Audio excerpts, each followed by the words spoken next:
আসসালামু আলাইকুম ও রহমতুল্লাহি ওবরকাতুহ। আলহামদুলিল্লাহ ইন্নাল হামদালিল্লাহ ওয়াসসালাতু ওয়াসসালামু আলা মান লা নাবিয়্যা বা'দা আম্মা বা'দ। আউযু বিল্লাহি মিনাশ শাইতানির রাজীম। বিসমিল্লাহির রহমানির রহিম। ওয়া খালাকনাকুম আজওয়াজা। সাদাকাল্লাহুল আযীম। সম্মানিত দর্শক, আজ আপনাদের সম্মুখে খুবই গুরুত্বপূর্ণ একটি বিষয় নিয়ে কথা বলবো। বিষয়টি হলো,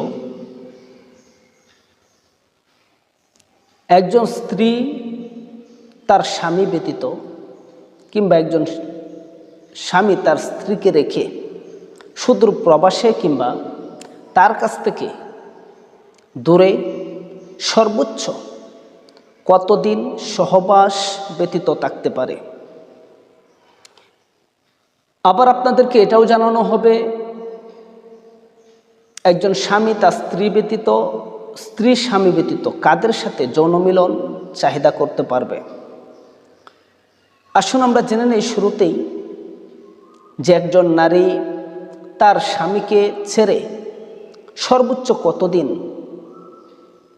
যৌন চাহিদা পূরণ না করে থাকতে পারে। এক্ষেত্রে যদি আমরা সঠিক তথ্য জানতে চাই, আমাদের এক কথায় চলে যেতে হবে আমিরুল মুমিনিন হযরত উমর রাদিয়াল্লাহু তাআলা আনহুর যুগে। হযরত উমর রাদিয়াল্লাহু তাআলা আনহুকে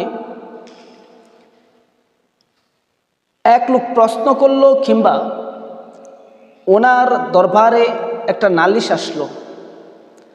আসার পরে উনি সঠিক রায় দিতে পারছেন না। সঠিক রায়ের জন্য উনি ডাক দিলেন ওনারই কন্যা আম্মাজান হাফসা রাদিয়াল্লাহু তাআলা আনহাকে। হযরতে হাফসা রাদিয়াল্লাহু তাআলা আনহাকে ডেকে জিজ্ঞাসা করলেন যে, মা, একজন স্বামী সুদূরে থাকলে তার স্ত্রী স্বামীর ভালোবাসা ছাড়া, স্বামীর ধর্ষণ ছাড়া কতদিন থাকতে পারে। হযরত হাফসা রাদিয়াল্লাহু তাআলা আনহা বলেন,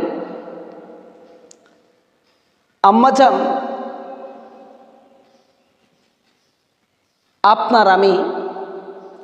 আমাকে আপনি এই প্রশ্নটা করা, এটা কি সঠিক হলো? হযরত উমর রাদিয়াল্লাহু তাআলা আনহু বলেন, আমি জানি এটা ঠিক হয়নি, কিন্তু আমি যা করছি ইসলামের স্বার্থে করছি।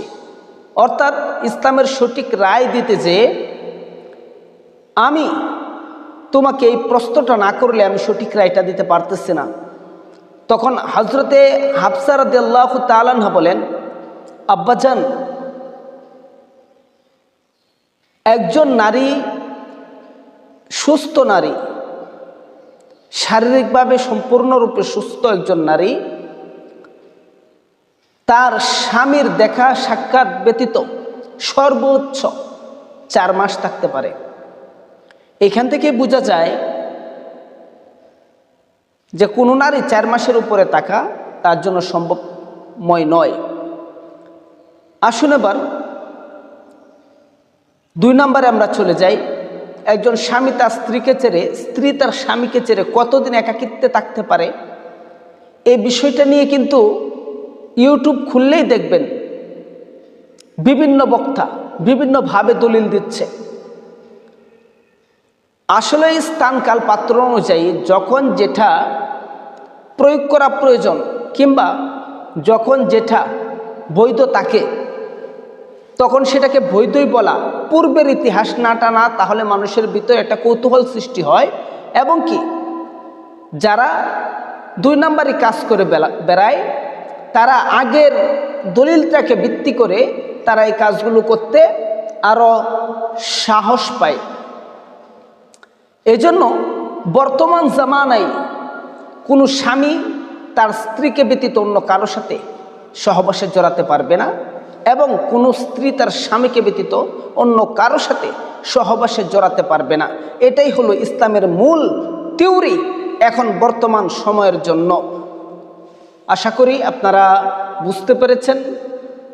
সব বিষয়ে খোলাখুলিভাবে কথা বলা যায় না। আপনারা আপনাদের এলাকার মসজিদ রয়েছে, মসজিদে আলেম রয়েছে, ওনার কাছে যাবেন, যায় পার্সোনালিটি বিষয়গুলো বোঝার চেষ্টা করবেন।